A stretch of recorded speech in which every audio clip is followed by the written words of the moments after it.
John Wesley Dean III served as White House Counsel for United States President Richard Nixon from July 1970 until April 1973. In this position, he became deeply involved in events leading up to the Watergate burglaries and the subsequent Watergate scandal cover-up.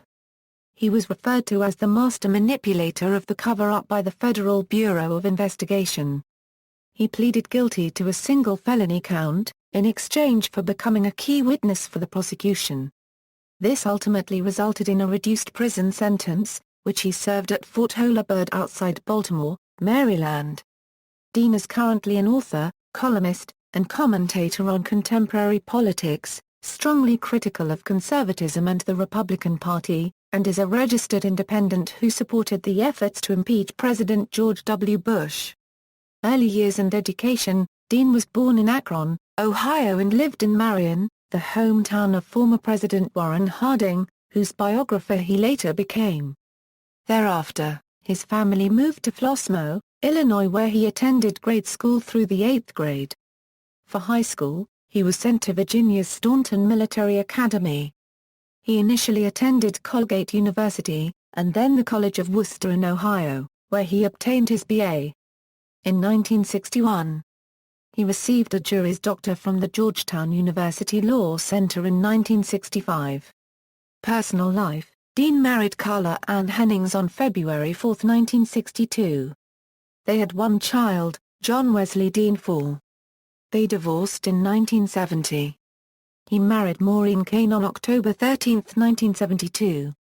Washington lawyer. After graduation, he joined a law firm in Washington, D.C. having gone to prep school, Staunton Military Academy, since defunct. With the son of Barry Goldwater, he was a close friend of the senator and his family. Dean was subsequently employed as the chief minority counsel to the Republican members of the United States House Committee on the Judiciary from 1966 to 1967. Dean then served as Associate Director of the National Commission on Reform of Federal Criminal Laws for approximately 2 years. Joins Nixon campaign, administration. Dean volunteered to write position papers on crime for Richard Nixon's presidential campaign in 1968. The following year he became an Associate Deputy in the Office of the Attorney General of the United States, serving under Attorney General John N. Mitchell, with whom he was on friendly terms. In July 1970 he accepted an appointment to become counsel to the President, after the previous holder of this post, John Ehrlichman, became the President's chief domestic advisor. From master manipulator to star witness. The start of Watergate. On January 27, 1972, Dean, then White House Counsel, met with Jeb Magruder and John N. Mitchell, in Mitchell's office, for a presentation by G. Gordon Liddy. At that time, Liddy presented a preliminary plan for intelligence gathering operations during the campaign year 1972. Reaction to Liddy's plan was highly unfavorable. Liddy was ordered to scale down his ideas, and he presented a revised plan to the same group on February 4, which was, however, left unapproved at that stage. A scaled-down plan would be approved by Mitchell in late March of that year in Florida. This scaled-down Liddy plan would lead eventually to attempts to eavesdrop on the Democratic National Committee headquarters at the Watergate complex in Washington, D.C., and to the Watergate scandal. The burglars' first break-in attempt in late May 1972 had been successful, but several problems had arisen with poor quality information from their bugs, and they wanted to photograph more documents. Specifically, the burglars were interested in information they thought was held by Lawrence F. O'Brien, head of the DNC. On their second attempt to break in, on the night of June 16, 1972, the burglars were discovered by hotel security. After the arrests of the burglars, Dean took custody of evidence and money from the White House safe of E. Howard Hunt, Jr., who had been supervising the Watergate burglaries, and later destroyed some of the evidence before it could be found by investigators. Linked to cover-up. On February 28, 1973, Acting FBI Director L. Patrick Gray testified before the Senate Judiciary Committee regarding his nomination to replace J. Edgar Hoover as Director of the FBI. Armed with newspaper articles indicating the White House had possession of FBI Watergate files, The committee chairman, Sam Ervin, questioned Gray as to what he knew about the White House obtaining the files. Gray stated he had given FBI reports to Dean, and had discussed the FBI investigation with Dean on many occasions. It also came out that Gray had destroyed important evidence entrusted to him by Dean. Gray's nomination failed and now Dean was directly linked to the Watergate cover-up. White House Chief of Staff H.R. Haldeman would later claim that Dean was appointed by Nixon to take the lead role in coordinating the Watergate cover-up from an early stage, and that this cover-up was working very well for many months. Certain aspects of the scandal had come to light before the 1972 elections, but Nixon was re-elected to a second presidential term by a dominant margin. Cooperates with prosecutors. On March 22, 1973, Nixon had requested that Dean put together a report with everything he knew about the Watergate matter, and even invited him to take a retreat to Camp David to do so. Dean did go to Camp David and performed some work on this report, but since he was one of the cover-up's chief participants, this report-writing task placed him in the difficult position of relating his own involvement, as well as that of others, and he concluded he was being fitted for the role of scapegoat in the cover-up by those higher up. Dean did not complete the report. On March 23, the 5 Watergate burglars, along with G. Gordon Liddy and E. Howard Hunt, were sentenced with stiff fines and maximum prison time of up to 40 years. On April 6, Dean hired an attorney and began his cooperation with Senate Watergate investigators, while continuing to work as Nixon's chief White House counsel and ongoing participant in Nixon's cover-up efforts, not disclosing this obvious conflict to Nixon until sometime later. Dean was also receiving advice from the attorney he hired, Charles Schaffer, on matters involving vulnerabilities of other White House staff with the cover-up. Dean continued to provide information to the prosecutors, who were able to make enormous progress on the cover-up case, which up until then they had virtually ignored, having concentrated on the actual burglary and events preceding it. Dean also appeared before the Watergate grand jury, where he took the Fifth Amendment numerous times to avoid incriminating himself, and in order to save his testimony for the Senate Watergate hearings. Fired by Nixon. Coupled with his sense of distance from Nixon's inner circle, the Berlin Wall of advisors H.R. Haldeman and John Ehrlichman, Dean sensed he was going to become the Watergate scapegoat, and despite going to Camp David, he returned to Washington without having completed his report.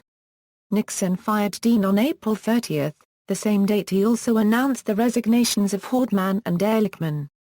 Dean had earlier asked Nixon for formal immunity from prosecution for any crimes he may have committed while serving as White House counsel.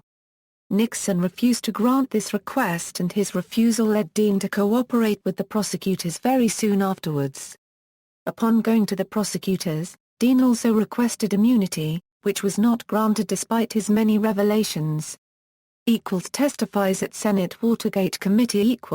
On June 25, 1973, Dean began his testimony before the Senate Watergate Committee, in which he implicated administration officials, including Nixon fundraiser and former Attorney General John Mitchell, Nixon, and himself. Dean's testimony attracted very high television ratings since he was breaking new ground in the investigation, and media attention grew apace, with more detailed newspaper coverage. Dean was the first administration official to accuse Nixon of direct involvement with Watergate and the resulting cover-up in press interviews. Such testimony against Nixon, while damaging to the president's credibility, had little impact legally, as it was merely his word against Nixon's. Nixon vigorously denied all accusations against him that he had authorized a cover-up, and Dean had no proof beyond various notes he had taken in his meetings with the president. It was not until information about secret White House tape recordings having been made by President Nixon and the tapes having been subpoenaed and analyzed that many of Dean's accusations were largely substantiated. Dean had earlier had suspicions that Nixon was taping conversations, but had not known this for sure, and he tipped prosecutors to ask witnesses questions along this line, leading to Butterfield's revelations. Watergate trial. Dean pleaded guilty to obstruction of justice before Watergate trial judge John Sirica on October 19, 1973. He admitted supervising payments of hush money to the Watergate burglars, notably E. Howard Hunt, and revealed the existence of Nixon's enemies list. Archibald Cox, Watergate special prosecutor, was interested in meeting with Dean, and planned to do so a few days later, but Cox was fired by Nixon the very next day, and it was not until some time later that Cox was replaced by Leon Jaworski. On August 2, 1974, Sirica handed down a sentence to Dean of 1 to 4 years in a minimum security prison.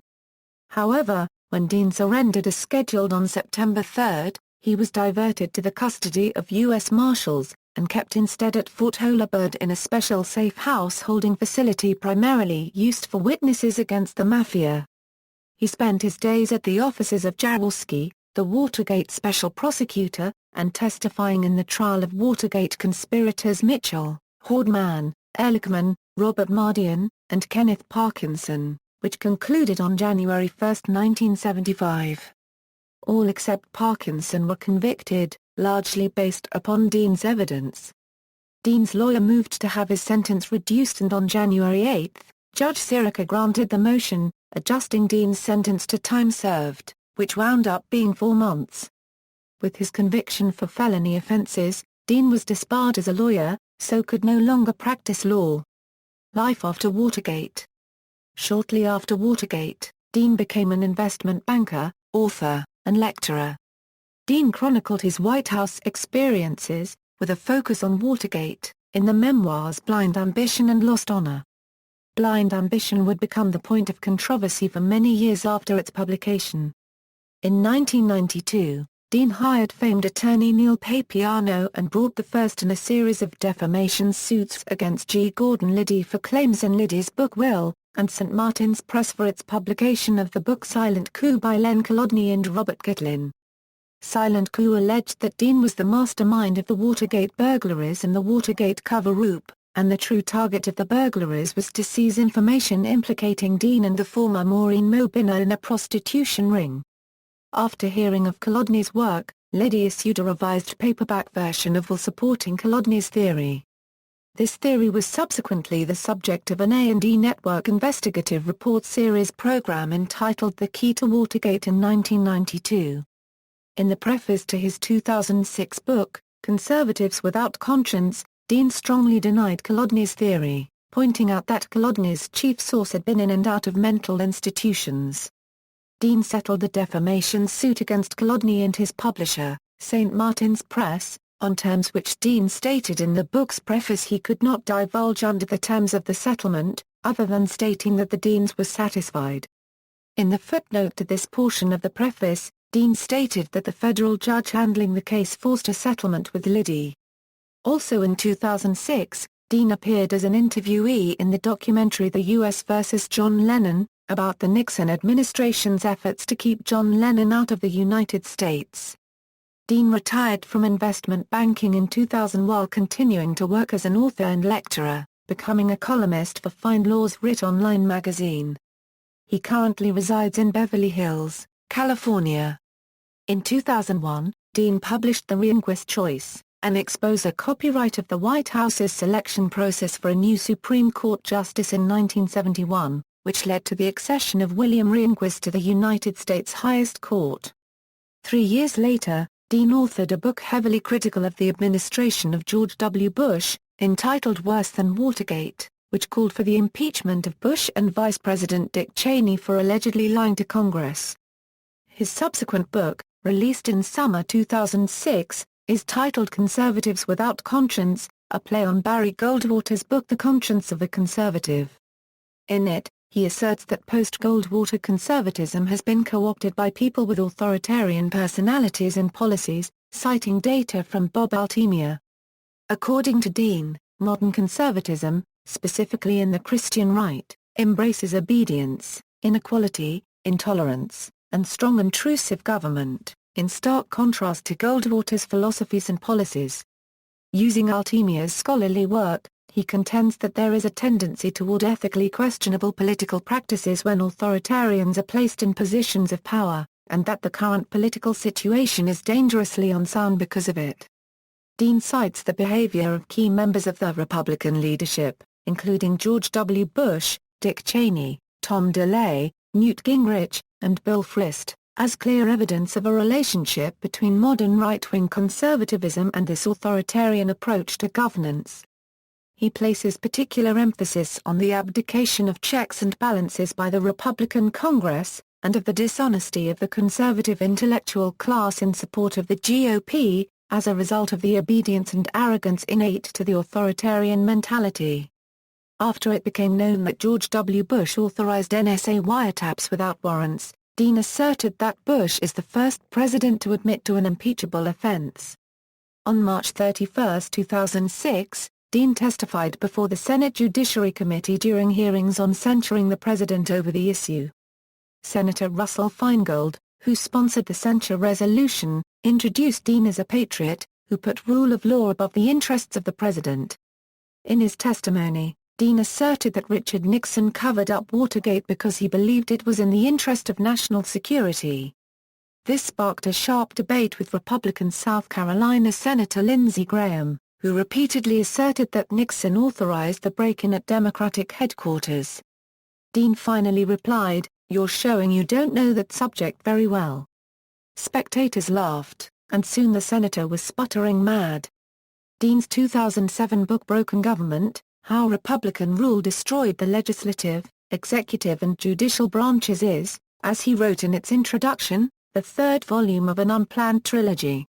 In this latest book, Dean, who has repeatedly described himself as a Goldwater conservative, built on worse than Watergate and conservatives without conscience to argue that the Republican Party has gravely damaged all three of the branches of the federal government in the service of ideological rigidity and with no attention to the public interest or the general good. Dean concludes that conservatism must regenerate itself to remain true to its core ideals of limited government and the rule of law. In 2008, Dean co-edited Pure Goldwater, a collection of writings by the 1964 Republican presidential nominee and former U.S. Senator from Arizona Barry Goldwater, in part as an act of fealty to the man who defined his political ideals. His co-editor was Goldwater's son Barry Goldwater, Jr. In the 1979 TV miniseries, Blind Ambition, Dean was played by Martin Sheen. In the 1995 film, Nixon, directed by Oliver Stone, Dean was played by David Hyde Pierce. In the 1999 film Dick, Dean was played by Jim Breyer. Dean frequently served as a guest on the former MSNBC and current TV news program, Countdown with Keith Olbermann, and The Randy Rhoads Show on Premier Radio Networks. In January 2009, a new controversy arose about Dean. Historian Stanley Cutler was accused of editing the Nixon tapes to make Dean appear in a more favorable light. On September 17, 2009, Dean appeared on Countdown with new allegations about Watergate in hand. He stated that he had found information via the Nixon tapes that showed what the burglars were after, information on a kickback scheme involving the Democratic National Convention in Miami, Florida. Dean also asserts that Nixon did not directly order the break-in, but that it was ordered by Ehrlichman on behalf of Nixon.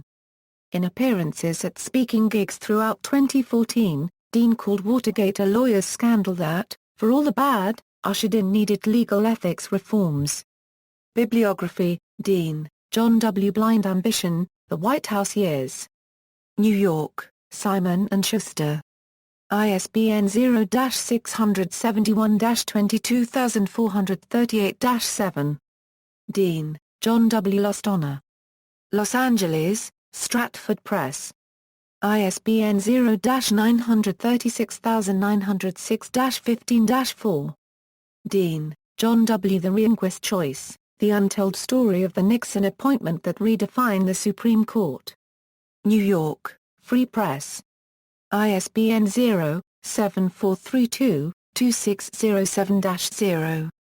Dean, John W. Unmasking Deep Throat. S.L. Salon Media. ISBN 0-9721874-1-3. Dean, John W. Warren G. Harding. New York, Times Books. ISBN 0-8050-6956-9. Dean, John W. Worse Than Watergate, The Secret Presidency of George W. Bush. New York, Little, Brown. ISBN 0-316-00023-X. Dean, John W. Conservatives Without Conscience. New York, Viking Adult. ISBN 0-670-03774-5. Dean, John W. Broken Government, How Republican Rule Destroyed the Legislative, Executive and Judicial Branches. New York, Viking Adult. ISBN 0-670-01820-1. Dean, John W. Barry M. Goldwater, Jr. Pure Goldwater. New York, Palgrave Macmillan. ISBN 1-4039-7741-0. Dean, John W. Blind Ambition, The Updated Edition, The End of the Story. New York, Polymedia. ISBN 0-976-86175-5. Dean, John W. The Nixon Defense, What He Knew and When He Knew It. New York, Viking. ISBN 0-670-02536-4. See also, Watergate Scandal. References. Further reading, Kolodny, Len. Robert Gitlin. Silent Coup. New York, St. Martin's Press. Sisman, Barry. The Great Cover-Up, Nixon and the Scandal of Watergate. Seven Locks Press. ISBN 0-929765-09-5. The Watergate Files. The Gerald R. Ford Museum and Library. Retrieved July 19, 2011. The Key to Watergate. Barbara Newman Productions. 1992. Retrieved July 19, 2011. External links, Worse Than Watergate, former Nixon counsel John Dean says Bush should be impeached. Democracy Now!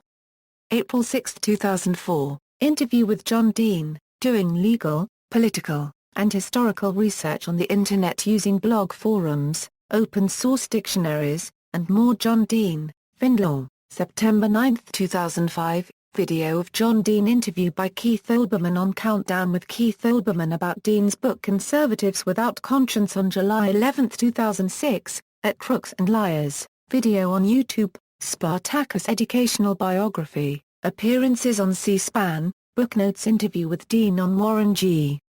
Harding, March 14, 2004. In-depth interview with Dean, April 4, 2010.